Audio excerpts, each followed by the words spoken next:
So, hey, what's going on, people?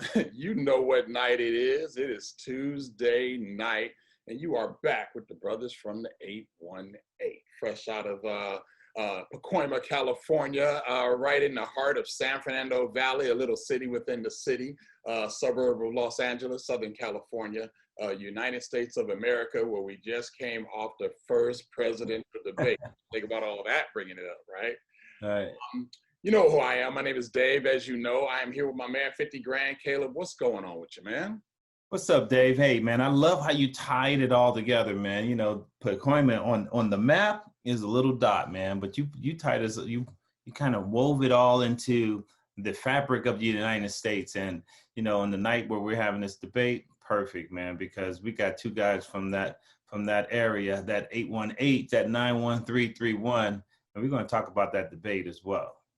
You know, that's what's up. I wish we had a chance to chop it up earlier because I was like, yo, man, we should do the show live while the debate is going on, right? Just to go at it. But honestly, we could have, looking at the content from it. I don't want to go too deep into that because that's what we're going to talk about. We could have, because you couldn't understand anything they were saying anyway.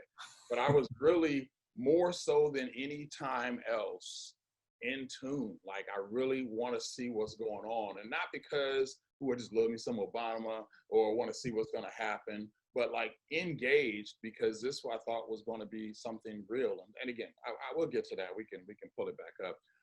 But how you doing, man? What's going on? I only think I got to talk to you that much this week. What's happening with you? Man, I'm good, man. Lucas, he turned 2, and we celebrated him turning 2, and the wife is home, and we're happy about that. And you know, life is good, man. No complaints. How about you?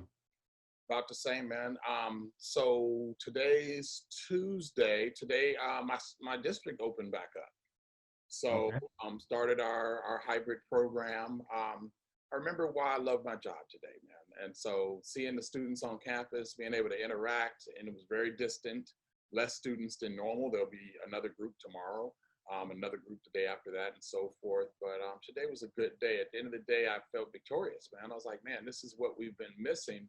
The reason why we're here. It's like, you know, if you used to getting a bonus check every year and you don't get it, it kind of makes you question, what am I doing? I'm getting a paycheck, yes, but what am I doing and what is it working towards? Well, our bonus checks are just seeing the students, man, and watching them interact. And so it was a beautiful day today. I felt real good up until about 6 o'clock, 6:15. So, but yeah, man, things are really well. It's been good. It's been good. Hey, tell me how does that look? How does that look for someone that's not in your district?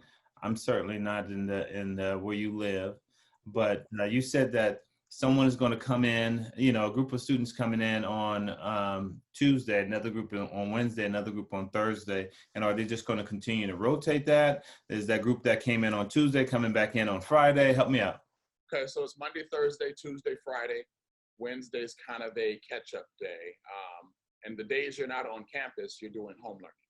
So you're actually asynchronous, synchronous. You're logged on through Zoom or whatever the scenario may be, and you're engaged with not only the teacher, but the rest of the students who are in class.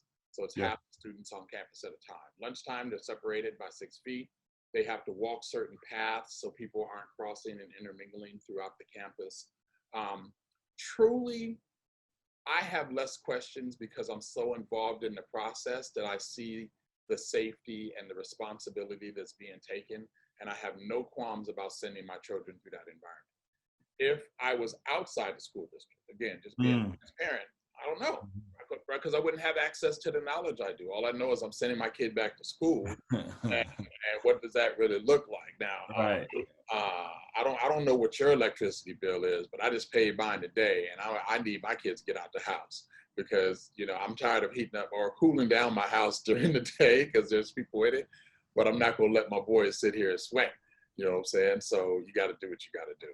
You're going to sweat over that bill, but they can, you know, I'm thinking about charging my job, sending them a bill because my electricity bill is higher, right? My AC is running all the time. I'm using my home printer. In fact, I had to replace the printer because I was using it so much. I'm using ink, right?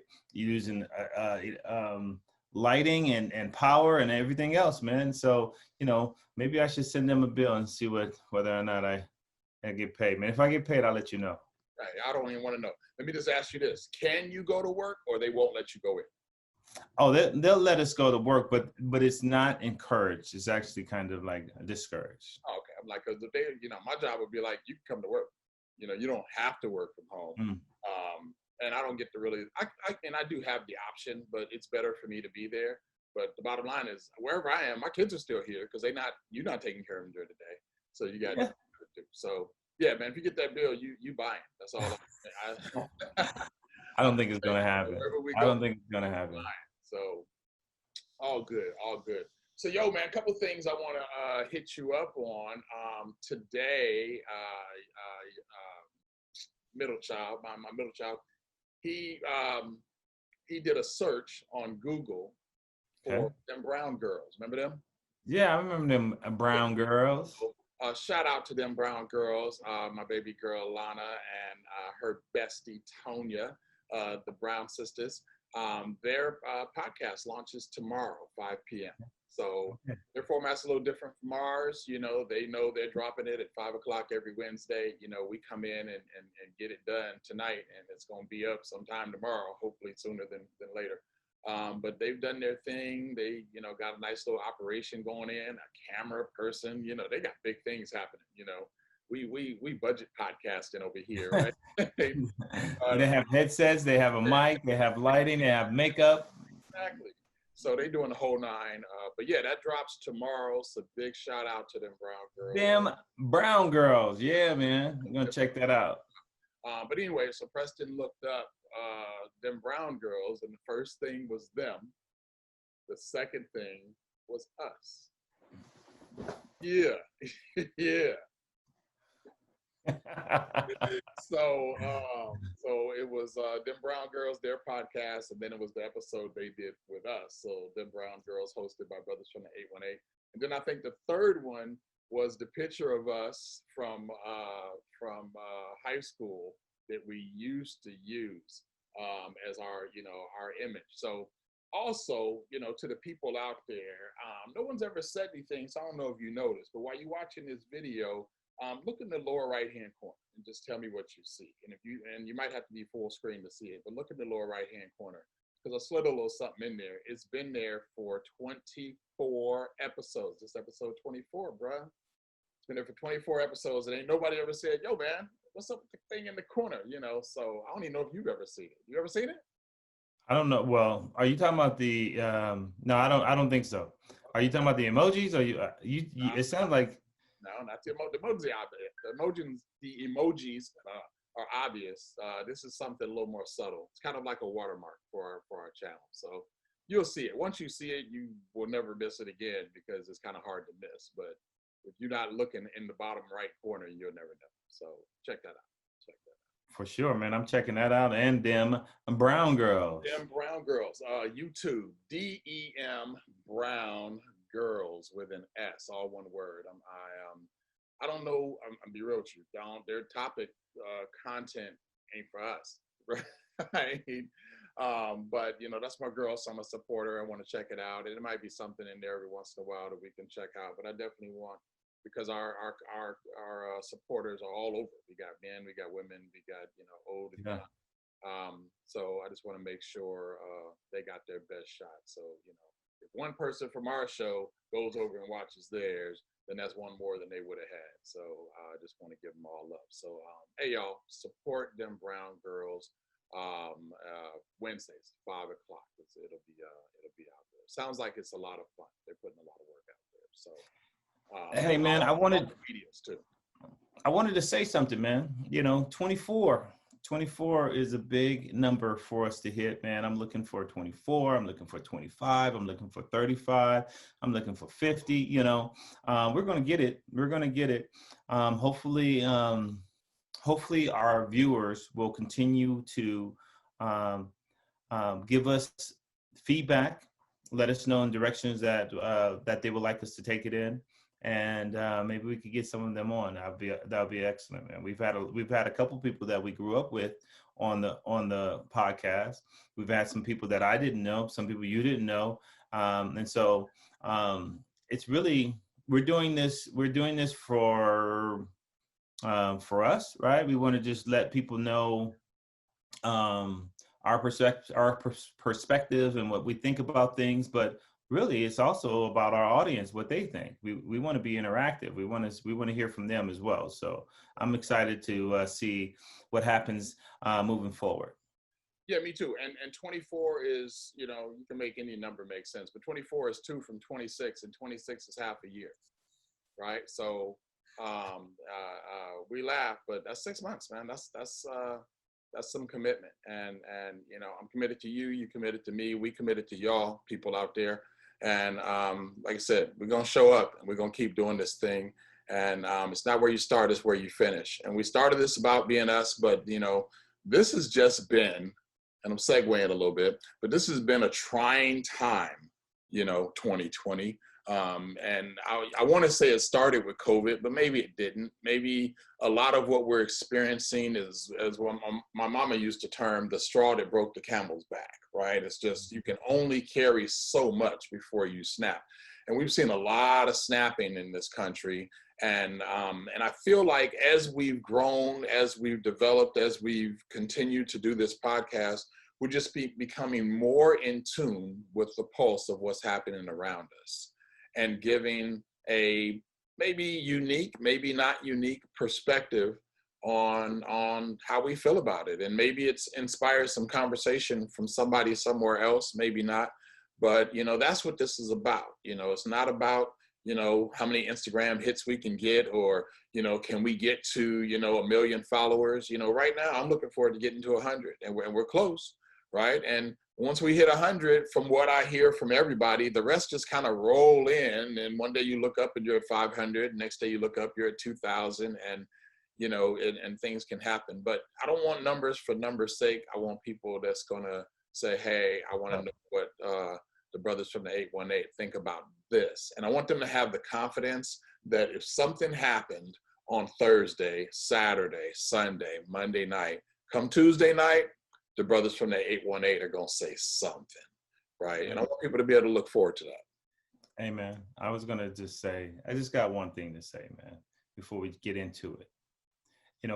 Robert Buck from Charles McClay Junior High. They're high. Right. He would be proud of you, man. You said 2 + 24 = 26. And 26 is half of a year. Hey man, Robert Buck was our junior high teacher, man. He taught math, and Robert Buck would be proud of you right now, man. That's where I got my love for math. I ain't even gonna lie to you. I felt as much as he did for us, the best I could do was pay attention in his class, and actually learn stuff. So yeah, math is my thing. My girl asked me tonight. She was like, "Baby, did you were you good at like geometry in school?" I was like, definitely, most definitely. And she was like, figures, and like changed the subject and started talking about something. What she was really saying is she wasn't, but I'm not gonna put her on blast like that. You just put her on blast, man. You just put her on blast.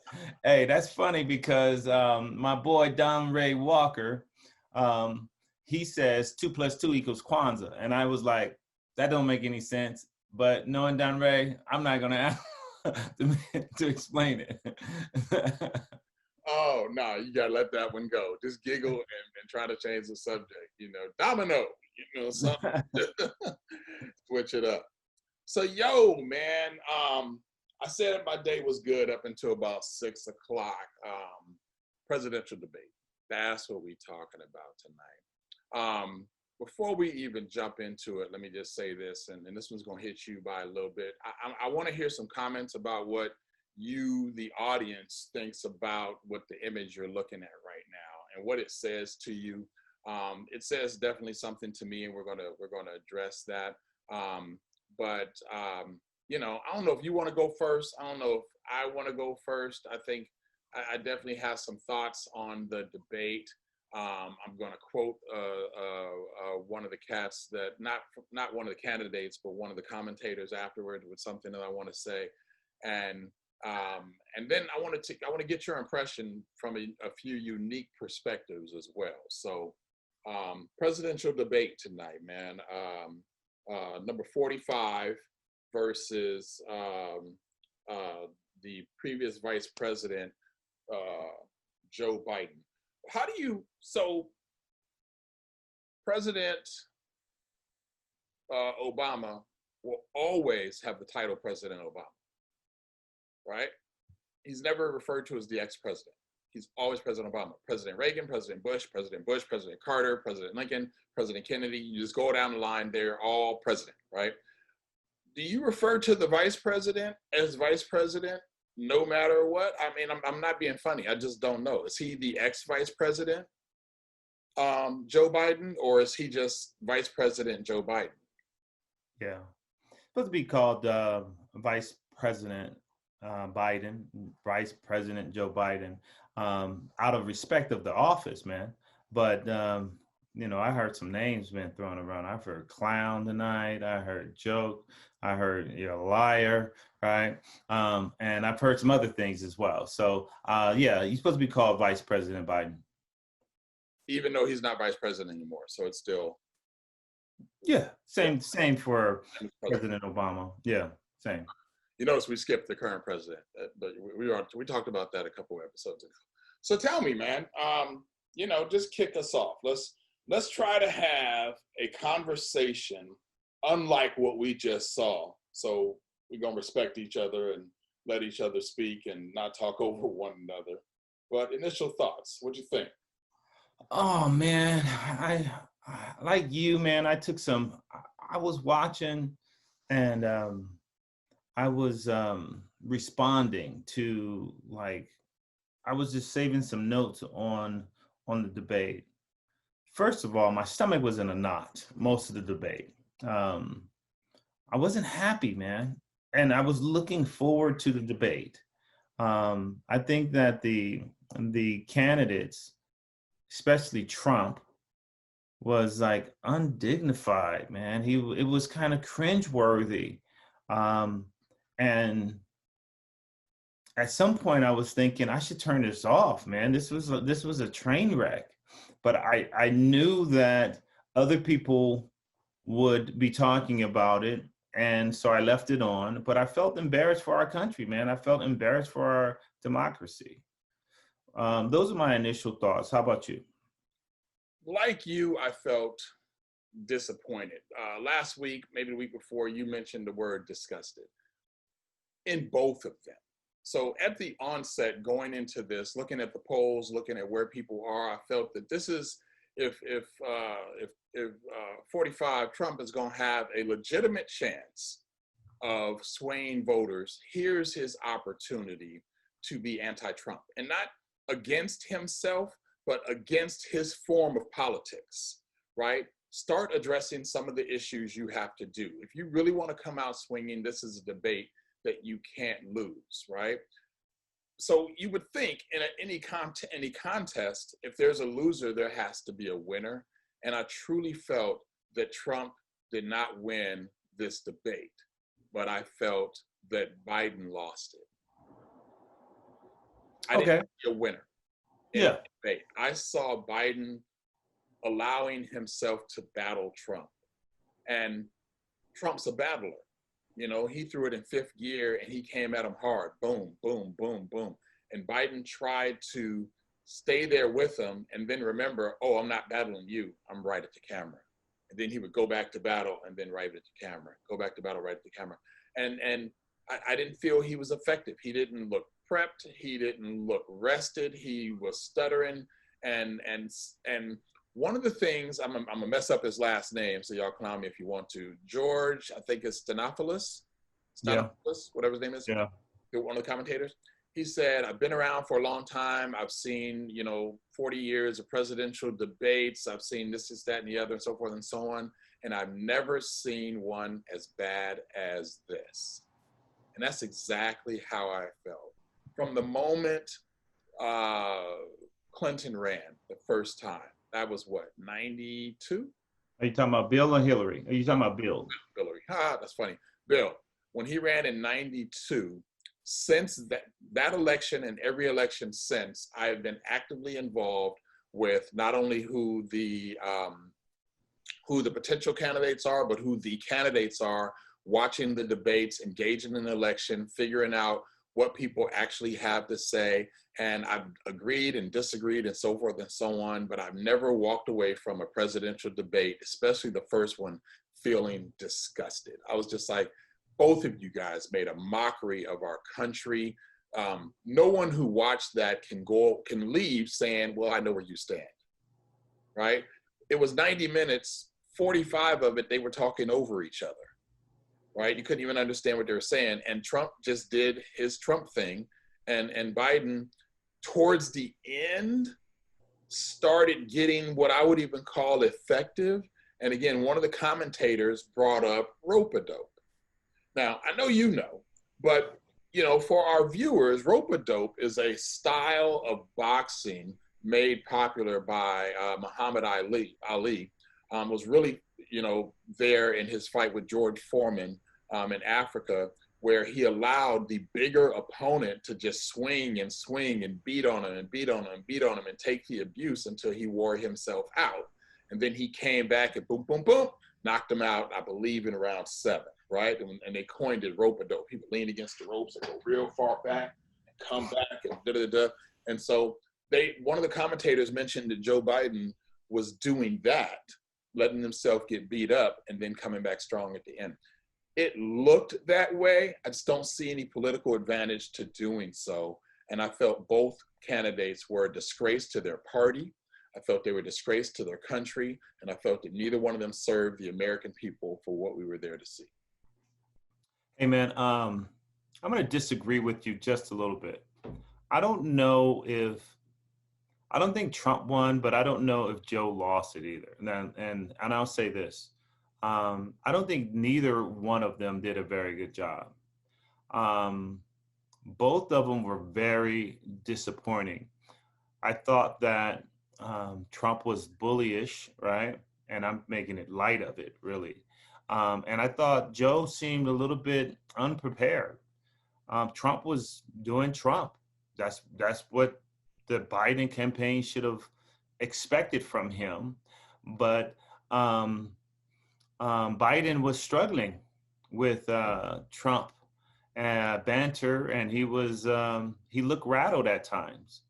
Some of the concerns that I've heard about Biden, his ability to remember and pull from his historical references, and you saw some of that yesterday. And I'll say this. Well, let me continue, but then I want to go back to that. Biden didn't come into the debate with the same energy that Donald Trump came into the debate. And it reminded me, speaking of a boxing term, it reminded me of Mike Tyson. Mike Tyson used to come down the aisle with that towel slit down the middle with those high heel boxing shoes on with no socks. And he would come in and he was winning the fights before the bell even rung. Right. It looked like Joe Biden was on his heels and not ready for the blows that Donald Trump was throwing at him. Now, Donald Trump, he threw a lot of blows, and I don't think that it really came off and looked good for him, right? But I did feel like Biden needed to attack Trump a little bit and not just under his breath. He needed to say it not while Trump was speaking over him. He needed to wait for Donald Trump to finish talking and then just maybe say something like, "This is embarrassing. You're not presidential. And you're making a mockery out of our democracy," while Trump is not talking over him, so everybody could hear it, right? But he didn't do that. I don't think that he did a very good job of even defending his son. He kind of continued to repeat that that's not true, that's not true, that's not true, and that's regarding Hunter Biden. But I don't think that it was a strong defense, except when he talked about his son that lost his life, right? He didn't seem like he was ready for Trump rhetoric. And the last thing I'll say is Trump needed to improve his standing with the American people. And the reason why I don't think Joe Biden lost this debate is because Trump showed who he was, and Trump base will love that. But Trump is trying to win other new votes, not just his base. His base is what it is. They're going to vote for him regardless. He's trying to win new votes, and I don't think that he won any new votes by coming out and conducting himself like a child and as unprofessional and unpresidential as he did. So, no disagreement from me at all. Just as a point of clarity, when I said Joe Biden lost it, I don't mean Trump won. No one won. Joe Biden did nothing to win that debate. All the things that you said are very true, and the ways he could have came at it.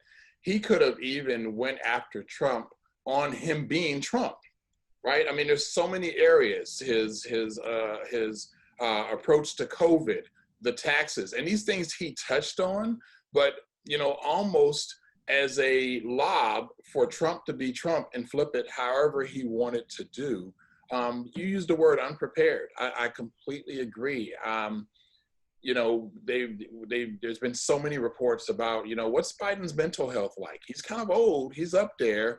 Is he starting to show some signs of X, Y, and Z? We saw some of that with him not remembering some of the facts or just, okay, well, this is what I'm trying to say. He was doing that a lot. And Trump is Trump. He's not going to get up there and be anything different, if he was one of the homies, I'd applaud that. You are who you are, bro. I mean, you're just going to do you. And, we at least know who's showing up every time. But the thing is, again, he's the president of the United States, and that is a national office on a global stage, right? And when people from other areas see that, it's not Republican against Democrat. It never is. It's the ineffectiveness of our country's leadership. Perfect example. He was talking about the forest fires. They're talking about everything happening out west. And there was a moment where he was like, me and the governor of California, we're actually doing a lot better now, right? One, are you, right? I doubt it, but that's not the point. And he says, even when I went to other countries, they have a national, what they call forest city and so forth. And the country looks after the forest and makes sure it's doing well and so forth and so on. California doesn't do that. I'm like, do you realize that California is a state? Because you're talking about what another country is doing to protect its own, and you are sitting on top of our country. Right. So you're messing up your own rhetoric with that. And again, I expect Trump to be Trump. The reason I said Biden lost, because I expected his team to really prepare him on exactly what's going to happen and how to do it. I don't feel that he spent any time watching tape. It'd be like we play, who do the Raiders play this week coming up? Buffalo. It'd be like we just lost to the Patriots. We're not going to watch any film on Buffalo all week and then show up expecting to win the game. I don't feel Biden did enough to prepare for the debate, knowing who he was going up against, and didn't do enough to ensure his victory. Yeah, man. I'm in full agreement with that, man. I think I was surprised and disappointed that Biden did not attack Trump on being a racist. Now, he called him a racist, right? And I was like ready for that, right? But it was still kind of hidden in his debate, right? He didn't call Trump out about being divisive. He called him divisive, but it wasn't as boastful as I would have liked. He called him, he said that he's full of lies. But I wish that he would have highlighted the number of military leaders that has spoken out about Trump directly, right? And the criticism that Trump has said about the military. he kind of covered this stuff, but he didn't hit him, right? It was just kind of like a glancing blow. And I know we're talking about a lot of boxing references here, but it was like a glancing blow. It wasn't a direct hit. Didn't talk enough about Russia, didn't talk about how he continued to make racist statements about China as it pertains to the COVID pandemic. I feel like he didn't, there was missteps in regards to how Joe Biden addressed COVID, right? The statement about the forest fires that you just mentioned, most of that forest fires, or most of the forest in all of America, not just California, is federal land.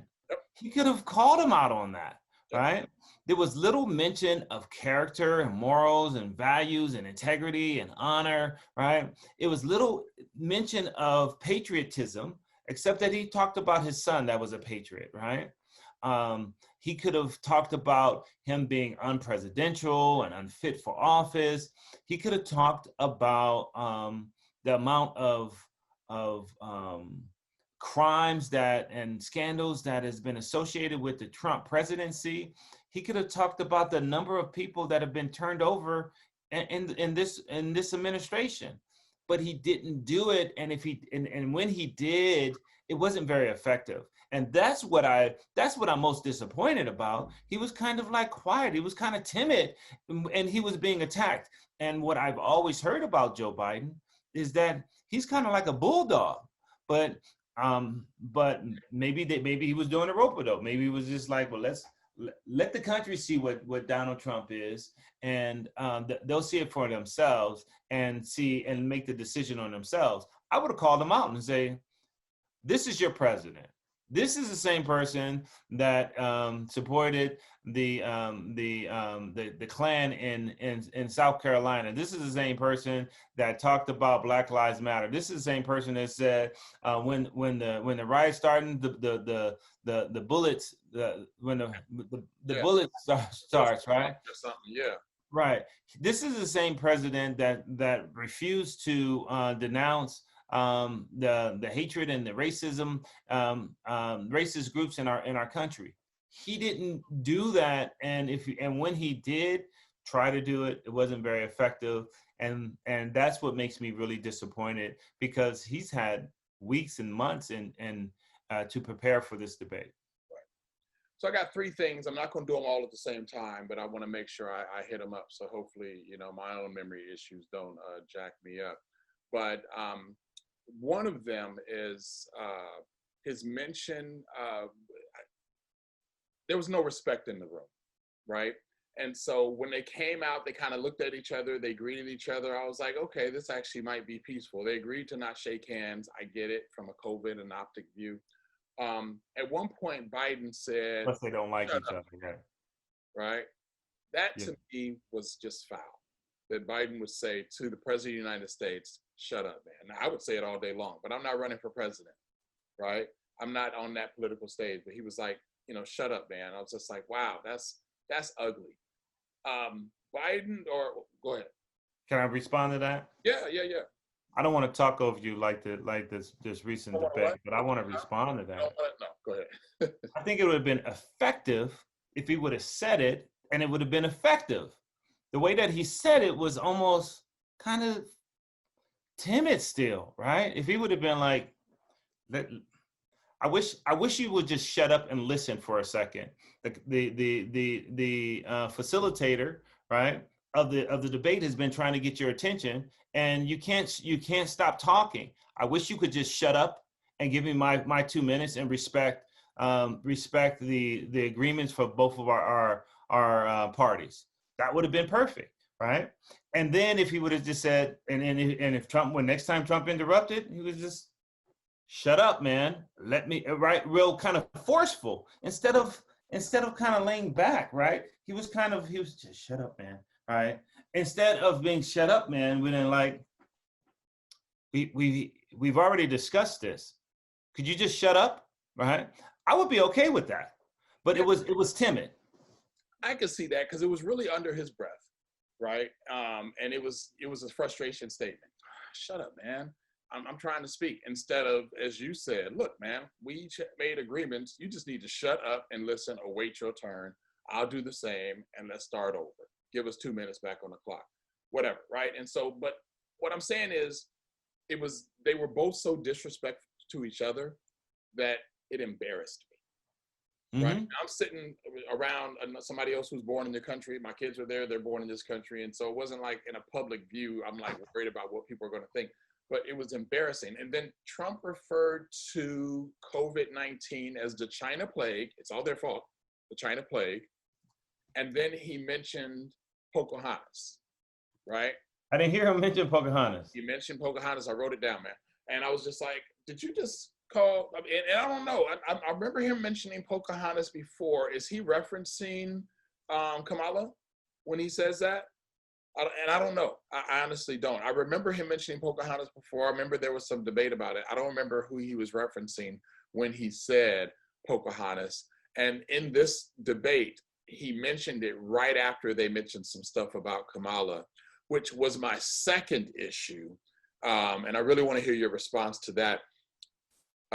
Trump was engaging Biden on some stuff that Kamala had said. And he was like, Biden was like, she never said that. And even the commentator, the moderator, was like, no, she did. She actually said blah, blah, blah. Now, we didn't get to hear what the blah, blah, blah was because they were talking over each other. But he was like, well, I'm the Democratic Party, right? And I'm saying blah, blah, blah. And so I was just like, man, you're speaking from a backstepping position.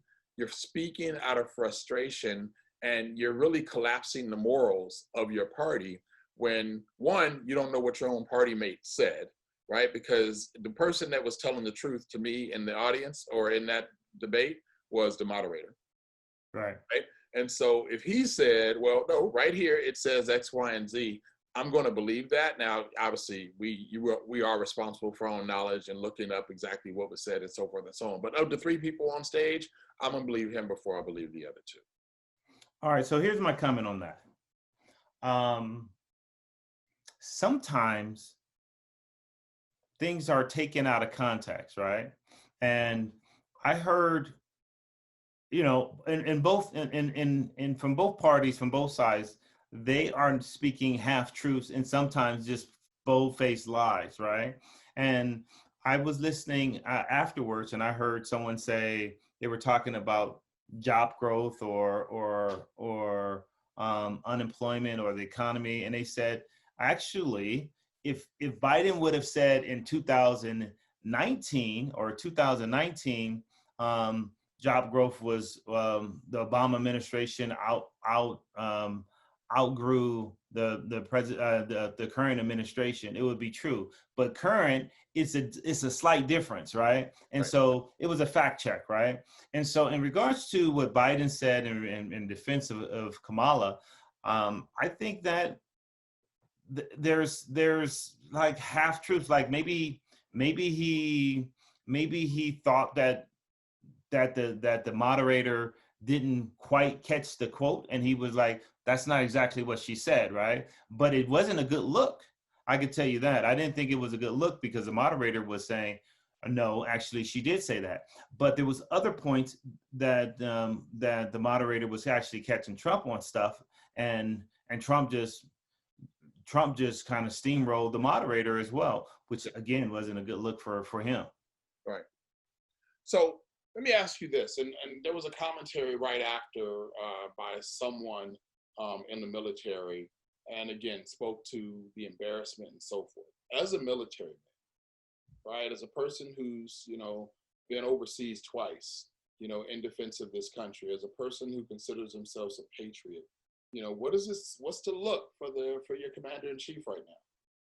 Man, again, my wife is still serving, right, and so my father served in the military. My brother served in the military. I wouldn't say that I come from a long line of a military family, but certainly I'm military through and through, and I actually credit the military for probably saving my life and getting me out of the streets and giving me some discipline, right? And so as a military guy, as I looked at this debate, again, I'm just disappointed, man. But my views hasn't changed as far as what I expect from a president. I expect a president to be presidential. I expect for them to be a leader and for them to show character and morals and values and think about the collective, both regardless of religion, regardless of race, right? And think about all of Americans and not just focus on one party. And I feel like this was a disgrace, but I don't believe Trump is fit for office. I think that there's been a number of former military leaders that have come out and spoken against Donald Trump regarding his knowledge and his ability to lead this country if there was a major crisis, that a military crisis, right? And it's concerning because Trump continued to bang this drum. You don't have one law enforcement agency that's come out and supported you. That wasn't a good look for Biden because Biden couldn't come up with one, right? But Biden could have easily said that I know that there are a number of military people that have come out and talked and spoken negatively of you, and here they are. Here's my list, right? And why not say that? But he was timid, and he wasn't ready to go toe to toe with Donald Trump. And maybe his advisors told him that wouldn't be a good look. So encouraged him not to go toe to toe with him and let Donald Trump just kind of run circles around him. But in some circles, in some communities, in some water coolers, people are going to say Donald Trump ran circles around him, and some people are going to say that looks like it's more presidential. I don't think a leader should be a bully, right? I don't think that represents leadership. I don't think lying and telling half truths speaks to accountability. I don't think that Donald Trump has a lot of integrity in anything that he says, and I don't believe that Donald Trump is for the average person, which Joe Biden continued to try to drive home throughout the debate. I thought that was actually one of his more effective things, where he was saying about the taxes and so forth, and he's like, Trump's about business, he's about this and that group, and he turned and he says, but you people at home, you're the ones that are dealing with X and dealing with Y and suffering from Z and so forth. And this is what my plan is going to do. He kept talking about a plan and the fact that Trump didn't have one. And I felt that was yet another missed opportunity where he really could have capitalized it. All you are is a series of sound bites to say, well, I'm doing this or I'm doing that. But you pull back the veil on the soundbite and there's no action. You don't have to do anything. You want to know how I know that? Because 3.5 years into your presidency, and Trump kept saying, I was elected for 4 years, not 3. So 3.5 years into your presidency, as you're on your way out the door, you're finally wanting to do something about the Affordable Health Care Act. Finally, right? Yeah. And so, again, you talk, but you haven't put any action toward anything, and that's what we're seeing. Even when they said, when are you going to show your taxes? Yes, when they're finished. It's taken 4 years to do it, right? And so those are the comebacks. I agree with you 3,000%, right? I was listening to Andre 3000 a day, right? I agree with you 3,000% that that's a Trumpism, by the way. What's that? That's a Trumpism. Yeah, I know. The point I'm making is I believe that Biden's camp probably said you can't go toe-to-toe with him like this. You need to go this path. But he didn't go that path. And that's what I'm saying. As you said, he could have very easily, took the route of every time he got to talking and Trump interrupted him, just got quiet and looked dead at the camera. As soon as Trump, stops talking, see, this is what I'm talking about. If this man would just shut up and listen and let us observe by the 2 minutes that we talked about that we all agreed to, you can get my point. Now, the point I'm trying to make is, and then he goes back and do something else. Now he's not battling Trump. He's letting him wear himself out. And then, he comes back strong with something educated to say. Now, his rhetoric tonight, speaking of Biden, didn't sound any different from any of his campaign ads that I've heard up to this point. I think all his campaign ads, I've only heard one where I didn't feel like, man, he got some issues. He might want to go see a neurosurgeon or something and get a CAT scan or an MRI or something, because he don't sound like he's all that put together. He don't speak with any authority. He doesn't speak with any confidence. And I think, did you mention earlier that he was kind of a bulldog or has that reputation? Yeah. He had that reputation in his 47 years of service. We don't see it now. And I got a whole nother segment to say about that, but I've been japping my gums. Go ahead. Regarding the Affordable Care Act, I don't like how Biden has attacked it. I feel like he should have just said, people that have those of you that have your health plans through with the major health plan providers throughout the country, this is not going to affect you. Right. But he didn't do it. He went, he kind of chopped it. He kind of chopped at it, and then he got to it. But the question was whether or not, or how was it going to affect everybody, right? And I feel like he missed the opportunity of making his point up front. And I think that in a debate, sometimes you need to make your point up front, and then you need to back it up with substance, right? But I don't feel like he did that.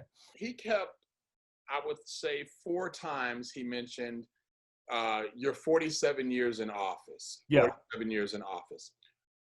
I just wish just once, be like, okay, let's talk about the 47 years. One, I wasn't vice president for 47 years. I was vice president for 8 years, right? That was 4 years ago. And prior to that, yes, I've served many positions in this government for a distinguished career of 47 years, right? Keep getting reelected, et cetera, et cetera, et cetera. But everything you're talking about, you're blaming me for a second seat position where I supported my president. Let's talk about you as the president and the decisions you made and the accountability practices that don't exist in your office. Let's talk about the X number of millions of people that have been affected by COVID-19. Let's talk about the 200,000 people who have died on your watch. And even according to your own people, the 200,000 more that could die even by the end of the year. Let's talk about the pre-existing conditions that you've established will not be eligible for your new plan, whatever it is, which includes all the millions of people who've been affected by COVID. Again, you see how I'm coming at you? Right. That's a way where you shut him up and you speak with some authority. You mentioned he's a bully, and bullies only respond to one thing, and it ain't going to tell, right? It ain't being passive and waiting for it to come back down. They respond to somebody getting up in their face higher than them. Right. Letting them, you don't get to be alpha. I would have loved to see him do that. I would have loved for him to look at the camera and say, I'll wait for him to finish. Right? I'm not going to do this. I'm not going to do this schoolyard tactics. I'll wait for him to finish because I have my 2 minutes. And the moderator, I'm going to ask my 2 minutes to start once he stopped running his mouth. Right? Something like that, right? You don't have to be really disrespectful, but you could put him on notice, right? And you could highlight just how unprofessional that he was. So, bottom line with that, I felt there were many missed opportunities for him to engage, re-engage, or try a different strategy. Now, speaking of strategy, this is one debate out of 3, right? And we're all doing the water cooler thing right now. We're talking about what didn't happen and so forth and so on. What we're missing, if we're going to be transparent, is the plan. We don't know what the plan is. We get to see it unfold. I hope there is one. I hope that as ineffective as this debate seemed for you, I, and the millions of Americans that sat and watched it, that it'll make more sense when we see the second debate, right? Because this was my plan. Now I'm going to show about how actual ineffective it was. I actually went into the debate this way so I can get him to say the things he said. So now I can use that as fodder for the second debate, come back stronger, to build my overall plan of the third debate just coming out super strong. I hope that's the way it happens. If I had to flip a coin, it would have to be a fake coin, because I'm feeling like maybe that's 25% of a possibility, and 75% we'll see more ineffectiveness the next time and the time after that. Yeah, I heard some suggestions that, maybe Biden don't even debate again. I think that would be a bad look, because all Trump is going to do is run to the media and say, he's scared to debate with me because he lost the previous one, right? That would be a bad look. I think Biden needs to come out, and he needs to come out swinging. They need to put some brakes on those mics, man. If they don't, they need to turn a mic on and turn a mic off, and let someone with a mic off try to talk over someone that has a mic, and look at how bad that's going to look. It's really going to look like someone's lost control, right? And it wouldn't be a very good look.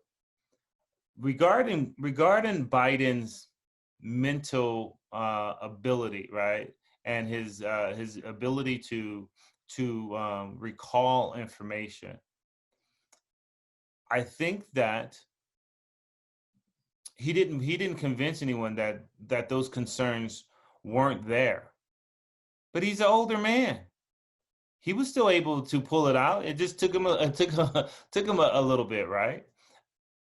And just side by side comparison, I'd rather take Biden's ability to recall information, even if he has to pause and think about it and regroup, than have the president kind of spewing bogus, inflated statements and numbers that is not tied to anything that's related to the question.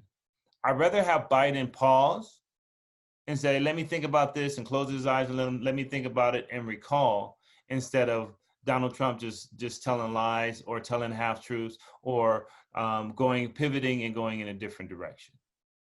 I agree with you, but we're talking about the optic of the president of the United States, right? And so that position is not one, in my opinion, that can afford the pause for a person looking to be elected for his first term, right? Number one. Number two, Preston asked me tonight, Dad, who are you voting for, right? And I gave one of these. Mm-hmm. I was like, dude, for real? Is that a real question? I mean, there's no way I could vote for Trump. He says, well, Dad, that's not right. I was like, why do you feel that's not right? Right? And he's 15, but he said, because there could be somebody that's that much worse than Trump, and you really don't want them, right? And so I paused. I was like, you know what? You're right. There could be somebody that's really worse. What I do know is that I am not going to vote for a person who I believe in the last 4 years have done nothing for me as an individual, me for my people, me for my community, or this country as a whole that is beneficial, right? He says, you don't think he's done anything good? I said, I do. I think some of the things he's done towards business and so forth and so on is good, but we're talking about something that's that big and a list that's that long, right? Yeah. And in this case, the bad definitely outweighs the good. But here's why I say that. We mentioned a couple of weeks back, is Biden really the best choice we could have came up with for a Democratic selection? Nobody's saying, forget nobody. I'm not saying that. I don't think he is, but he's a better choice over Trump, right? But as I was saying tonight, when I'm voting for Biden, I'm voting for the possibility of Kamala in 4 years. No, that's not why that's not the only reason. That's not But Okay. that's in that camp for me. And it doesn't mean I'm ignoring what he's saying right now, but I don't believe he's a two-term president. I just Okay. I think he's a one-term president, and I see him as putting in enough work to start unturning a wheel. I mean, even some of the plans he talked about when he was talking about investing in 4 million buildings and retrofitting this and so forth and so on is going to create jobs and so forth and so on. I'm like, all that sounds really good, but what's the cost of that? And what are you going to do? And can you do that in 4 years? Right? Can you do No, they was talking about 2030 and beyond. right? So if you're going to do that, though, I'm looking at the potential of what Joe Biden can do in the next 4 years to turn this wheel around, to open it up for the next 8, for the next Democratic president to do amazing things over a 12-year span. Okay. 4 those being Biden, 8 being Kamala. So no, I misspoke. I'm not saying she's the only reason I'm voting for him. That's not it at all. But she is a reason why I'm voting for him, because I don't believe he's a two-term president. Okay. Let me respond to some of that. I think Joe Biden, Vice President Biden, what is holding the Democratic presidential seat, um, because the party thought that he would be the best candidate to go toe to toe with Donald Trump. And I believe that's true. At least I thought it was true before tonight, because Bernie Sanders would have gotten in there and he would have been as timid as Joe Biden was tonight. That's what they did not want to see, in my opinion. They didn't want to see Joe Biden speaking softly and kind of stumbling on himself and letting Donald Trump run all over him. The Bulldog Joe wouldn't have allowed that to happen. And the reason why I think Joe Biden was selected or is the Democratic nominee is because he was viewed as the best candidate to go toe to toe with Donald Trump. Not because of the other candidates wasn't as deserving of being on the stage and being in these debates. Okay, so secondly, in regards to Kamala, I'm looking forward to Kamala and Mike Pence debate. Mike Pence is quiet, right? He's quiet. You wouldn't even know that he's the vice president until like every once a month you see him on the president's coattail. He's kind of quiet. I look forward to seeing how Kamala will do fare with Mike Pence, right? And hopefully Kamala, a little sharper, a little much younger, and then Vice President Biden, she'll be able to recall and hit some of these points about the Trump administration that Joe Biden wasn't able to do. I think that Joe Biden missed some wonderful opportunities to knock Trump off guard and to force him to become even more defensive than he was. I don't feel like he was I don't feel like he was ever felt like he was losing the debate. Trump got left that stage thinking that he did a wonderful job, in my opinion, right? But I don't think Joe did a good enough job to sway the audience into thinking that he was better suited for that seat than Donald Trump. At least the ones that are on the middle. Now, they were talking about steel, and they were talking about the economy, and they were talking about that 2030, 2045 plan. And I don't think Joe Biden did a very good job of selling that plan either. It's his plan. He should have sold it in a way that because it's his plan. He wrote it with his own hand, right? He should have laid out the blueprint and the steps in 45 seconds, and then continue to add and continue to talk about what Donald Trump failed at doing, and the reason why this plan was necessary. I don't know what their strategy is. I'm looking forward to seeing how it moves forward. But I'm a little nervous as well. I'm a little nervous because it wasn't a good look for either party, and there are people that are not decided, that are undecided about who they're going to select. And I just hope that those people didn't look at Joe Biden and say, "Oh, he's old and frail, and I can't vote for him." And Donald Trump is not that bad. The Democratic Party needed to highlight how bad Donald Trump really is. Oh man, so many places to go with that. I want to tap back to, you mentioned the mics. I would love to see the commentator have an on-off switch for the mic. And if somebody's going too far, Mr. President, click, and all you see is, right? Now, when that happens, the next day, the Trump campaigns is going to be, the moderator is in the Democratic camp and is pushing fake news and sabotaging the president, But we're going to hear about that tomorrow anyway, right? He didn't let me speak. He didn't do this. He was more, I see what side he's on. I'm used to it. My true supporters, et cetera, et cetera, et cetera. He's going to spin it, and it ain't got to make sense when he spin it. He's just going to spin it like, I walked away victorious, and exactly what you said. He left that debate feeling like he did an excellent job. The other note, bringing up how Biden didn't sell his plan, is because he spoke about his plan while playing defense against Trump. He needed to go on the offensive of why this plan works. As you just said, I wrote it with my own hand. This is what this plan means. This is what it does. This is where it generates. Will certain companies lose their workforce? Of course. And that workforce can transfer over here because we're building a brand new workforce. We're not talking about the multi-million and billion-dollar fat cats that you deal with. We're talking about Mr. and Mrs. Joe America at home that are looking for a normal 8 to 5 where they can support their families and create safe neighborhoods for their kids to grow up in and support our educational system. Boom. Right?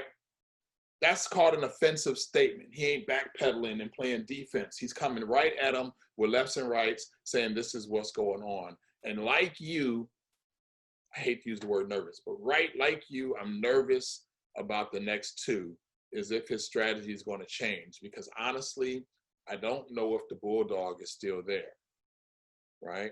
Yeah. And that might be the problem. And go ahead. I want to hear something because I'm going to come right back to the bulldog statement, but I don't want to, go ahead.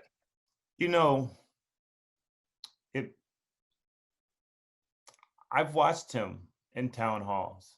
I've watched him talk about his son. And some of that fight may have just been taken out of him with the amount of losses that he's had in his life. Mm-hmm. He may have softened his stance a little bit. And that may be the cause for, or that may be the reason for him not being the bulldog that he once was. I saw him get fired up.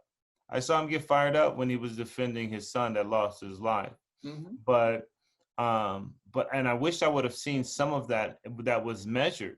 I think that his planners could have easily prepared him for Donald Trump is going to talk over you. What are you going to do, right?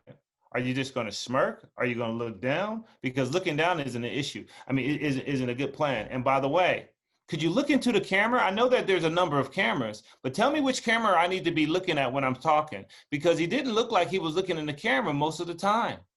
That's a problem. If you're talking to the American people, you don't want to be talking to the American people like this and saying, is this the president that you want? You need to be talking to them like this and saying, I'm the president that you want, right? And he failed at that too. Donald Trump was all over the place, but they need to clean it up. They need to clean it up, and I'm really surprised and embarrassed and disappointed that it was as sloppy and chaotic as it was, the whole debate, but also how prepared Joe Biden was for the debate. Go ahead. So last thing I'm gonna say, and you mentioned Kamala and Pence. I'll say it. I got a new phrase: DoorDash lunch bet.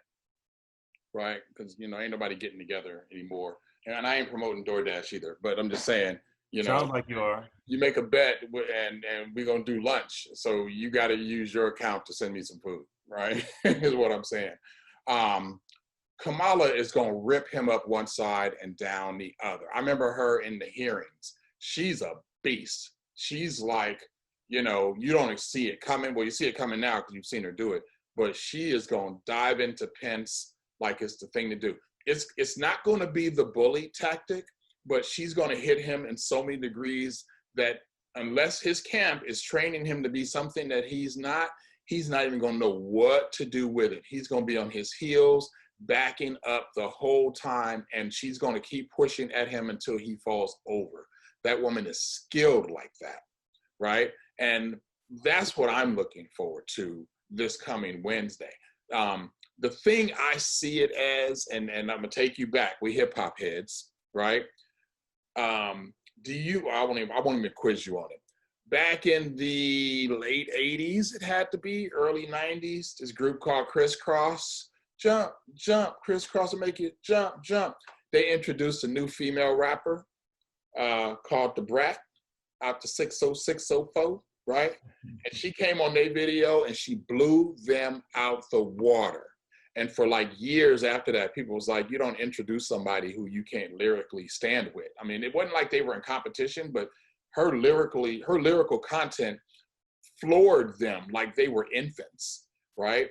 And I'm hoping that the debate between Mike Pence and Kamala doesn't do that to Biden, because she's a viper, man. And I don't know if you've ever seen her in action, but if in a debate, I wouldn't want to debate her. And I'm that type. I'll come after you and get you on your heels. Matter of fact, I was having a conversation with somebody earlier today to get them on the show, because they're a Trump supporter.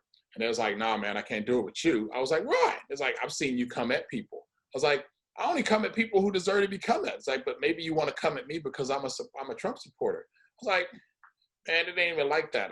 We just want to talk to you. And he's like, nah, I can't do it. And right, so people know that when I come at you, I'm coming, right? But Kamala, man, I'm waiting for that to happen. But when it does, and tell you, DoorDash bet, when it does happen, what I hope it doesn't do is create an unbalance in their campaign.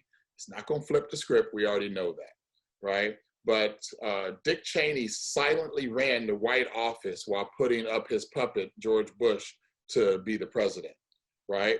And I don't think it's going to be quite to that degree. I don't think she can run the office, but you definitely don't want to go into the election voting for a president who has a stronger vice president behind him, in my view.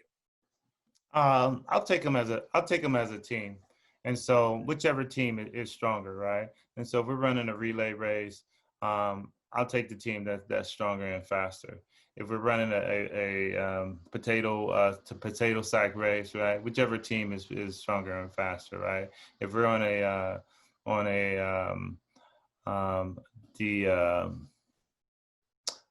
if we are playing what is it called? Corn.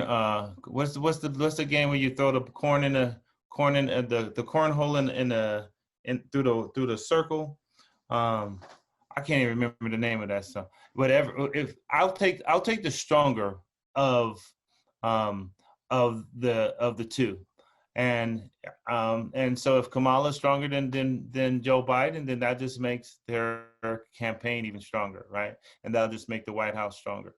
And so something else I wanted to say is, in regards to crisscross, man, I had crisscross jeans, man. You don't have to quiz me or ask me about crisscross. I did remember that Da Brat was up under them, right?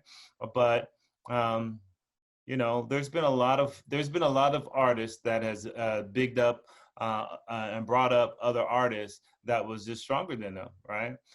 You see that with Jazzy and then Jay-Z, right? Jay-Z came up, right, and did that.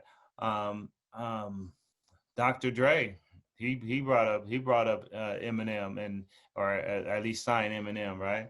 And there's been a number of artists that has fallen into that category. What I would do is I would take the stronger of the two. If you're a team, then let's battle.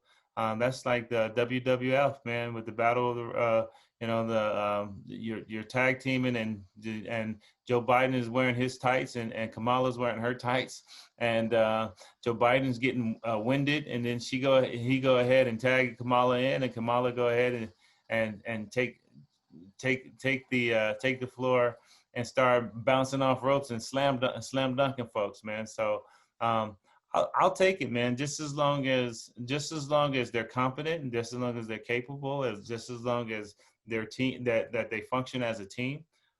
You were right about Dick Cheney and Bush, though. But I would take Dick Cheney and Bush over Trump and Pence right now. Sure. Right. Sure. And I was watching a TV show the other day where they were talking about we're supposed to be a team. And the other characters said, the thing you don't understand about a team is everyone has to play to their strengths. This is mine, that's yours. Find your lane and stay in it. My point with all of that is I agree. You're going to have a stronger player. You're going to have a player that's weaker. I think Joe Biden is he has great bipartisanship, right? He has friends on both sides of the scale. I think his long term in government office, his long tenure, buys him some access that Kamala just doesn't have. So he definitely has some strengths. But that person that you want to stand up in front of the American people and again look you square in the eye and say this is that, and the other should be the president of the United States. And if he's not going to be able to do that, again, I'm a vote for him because I'm not voting for Trump. I don't think he's a bad selection. But the last thing I'm gonna say, and then I'm done with this topic, because honestly, for the next 3 weeks, this is what we're talking about, man. The next debate is next Wednesday or Tuesday? Next Thursday. I think it's next Wednesday with the vice presidents. Yeah. So we'll be talking about this again. But the last thing I want to see, I don't even remember what the last thing was now that I was going to throw out there. But either way, man, I was engaged. I saw the debate. Like you, I didn't leave there feeling like, wow, this was a win for our country or for the people. It was knots in your stomach. That's what you put. And I was just like, this is a trip. This isn't even a situation where I want to discuss it again tomorrow at the water cooler. You know what I'm saying? It happened. It's done. Let's move on. I'll say this too, to close out on my piece. The game that I couldn't remember is cornhole. I don't know if you've ever played it with a little sack, and I think they used to put corn beans in a sack, and they used to toss it. Anyways, cornhole was a game that I was thinking about. Right? And so the thing that I will close out with is Donald Trump attacked Joe Biden on 47 years of service, right? And like you were saying, Biden could have addressed that in many different ways. And I don't think in the next debate, Donald Trump is going to come with any different tactics. That's just not his style. He's going to come back with the same type of rhetoric, the same type of stuff. But I would be extremely disappointed if Joe Biden is not ready to say, you mentioned my 47 years of service. In none of those years was I ever president. In the last 3.5 years, you've been president. And these things has happened on your watch. Call him out on it, right? And give him no wiggle room, right? Because he wants to talk about the bills that he helped sign. And to be honest with you, he may have wrote some of those bills, but there was a whole group of other politicians behind him that was signing those bills, right? And so call him out on it, right? And bring those truths to light. I'll close with this, man. As it goes, I'm not a big fan of President Trump, and I said president. It actually slipped. I'm not a big fan of Trump, right? Because I don't think that he's very presidential. I don't think he's the has the best interest of all of the Americans that live under our Constitution, right? In this democracy, right? I don't think that he is going to unify us. I don't think that he has the best interest of for the average man. I think he's very selfish. I don't think that he's a very good leader. I don't think that he's very well read. I don't think that he has a high character or high IQ, right? And for those reasons, I don't like Trump, right? It's not because he's a Republican. It's not because he's a wealthy. He comes from wealth. It's not those things. I don't think that he represents the average American very well, and I don't think that he represents America very well, right? And so those are the reasons why I'm not high on him. And the reason why I think that not Bernie Sanders, Joe Biden was on the stage tonight is because the other alternative would have been Bernie Sanders, right? And I don't think Bernie Sanders would have done any better with Donald Trump's rhetoric tonight than Joe Biden did. Subject matter for another night. There were way more candidates in the field originally than Bernie and Joe Biden. People started falling off, and we got what's left. Or, using your words, the Democratic Party selected the final two for their own reasons. Depends on how much of a conspiracy theorist you are and where you want to take that. All the things you said about why I don't like Trump, right there with you, including his lack of intelligence. Like you said, he called out Biden on his lack of intelligence. I thought that was a great opportunity for him to come right back over the top. Again, he didn't. And one of the other things he said, and he didn't actually say it, the moderator said it, said, you've gone on record to say you've done more for Black people in this country than any other president since Abraham Lincoln. I took that as a personally offensive statement. And it backs up even more reason why we need things like critical race theory and racial sensitivity training and all of those other things that Donald Trump has outlawed because they're ruining the look of America.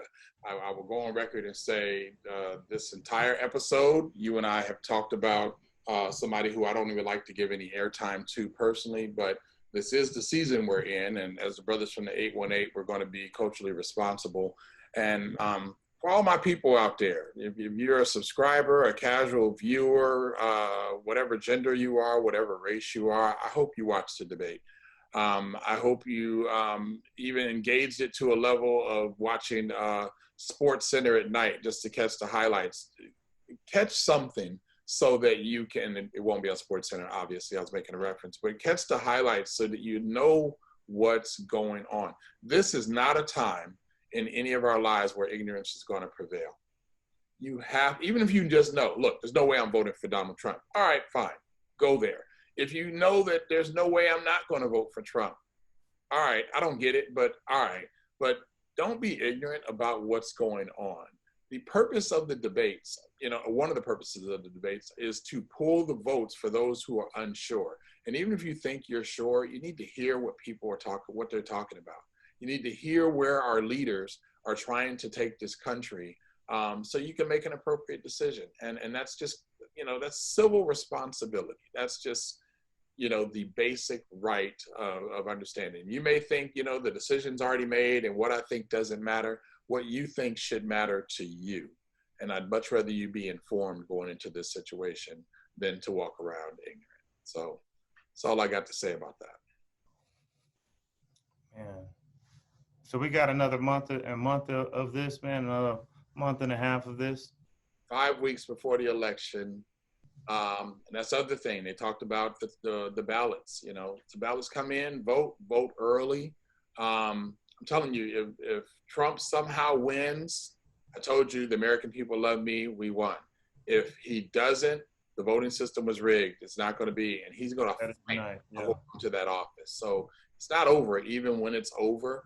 And it'll be interesting to see how this plays out throughout the end of the year. Right. He said that he's going to nominate another Supreme Court judge and then justice, and then let them decide whether or not he should be be the president if there's question. Man, they didn't even talk about the QAnon conspiracy theories. They didn't talk about He didn't talk about he could have called him I think our governor Newsom called Donald Trump a climate arsonist, right? There's so many angles that the Biden campaign missed, and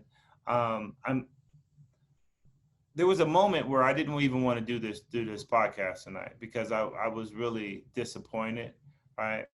I don't know if everyone else is feeling what I was feeling after watching it, because I'm looking at the people that represents our country. It represents me, right?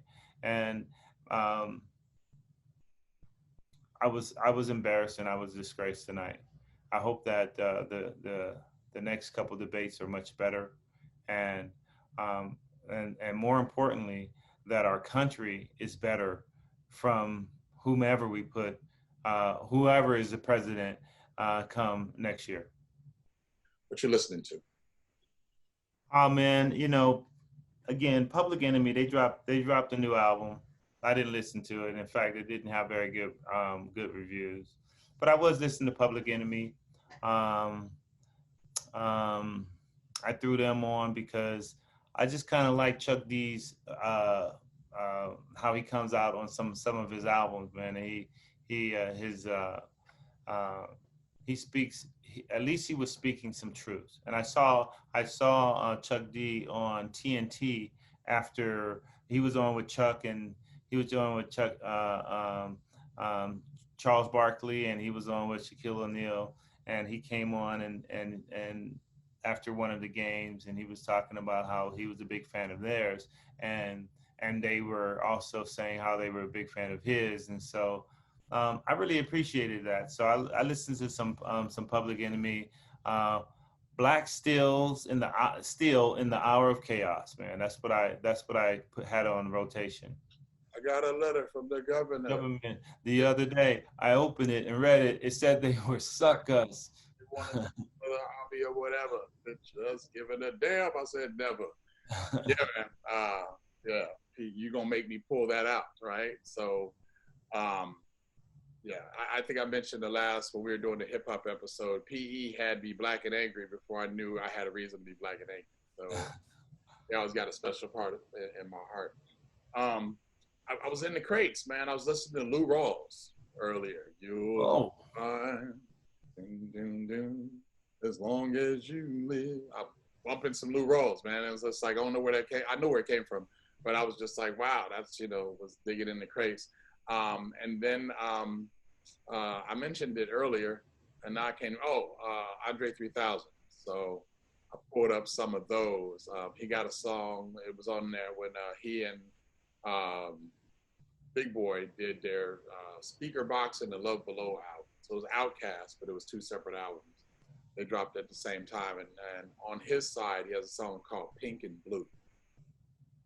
Never heard. It's basically he's singing to an older woman about how much he loved her, right? And this lady looked like, what does he say?